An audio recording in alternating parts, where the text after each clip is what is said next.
કરમસદમાં STP પ્લાન્ટના દૂષિત પાણીથી ખેડૂતોનો પાક બરબાદ. મનપા અને જીપીસીબીની ઘોર બેદરકારી સામે આવી. આણંદ જિલ્લાના કરમસદ સંદેસર રોડ ઉપર આવેલા એસટીપીના દૂષિત પાણીને સીધું ખેતરોમાં છોડી દેવામાં આવ્યું. આણંદ મહાનગરપાલિકાની ગંભીર બેદરકારીને કારણે ખેડૂતોના તૈયાર પાકને મોટું નુકસાન.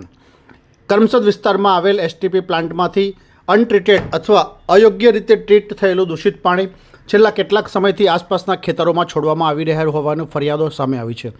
આજે આ દૂષિત પાણીનું પ્રમાણ એટલું વધી ગયું કે 10 વીઘા જેટલી જમીન પર ખેતી પાકો સંપૂર્ણપણે પાણીમાં ગરકાવ થઈ ગયો. જે ખેડૂતોએ માંડ 3 દિવસ પહેલાં ટામેટાના પાકની રોપણી કરી હતી, તેમના ખેતરોમાં આ ગંદુ પાણી ફરી વળતા રોપાયેલા છોડ તુરંત જ સડી જવાની અને નાશ પામવાની ભીતિ સેવાઈ રહી છે. ખેડૂતોનો સીધો આક્ષેપ છે કે મહાનગરપાલિકાના સત્તાધીશો અને સંબંધિત અધિકારીઓની ઘોર બેદરકારી અને વહીવટી નિષ્ફળતાના કારણે આ પરિસ્થિતિ સર્જાઈ છે. એસટીપી પ્લાન્ટના સંચાલનમાં નિયમોનું ઉલ્લંઘન થઈ રહ્યું છે, તેમ છતાં આંખ આડા કાન કરવામાં આવી રહ્યા છે.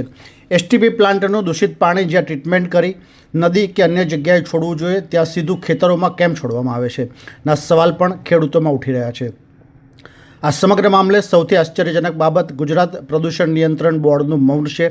ખેડૂતોનું કહેવું છે કે આણંદ મહાનગરપાલિકાની આ બેદરકારી લાંબા સમયથી ચાલી આવે છે અને આ અંગે અનેક ફરિયાદો પણ કરવામાં આવી છે.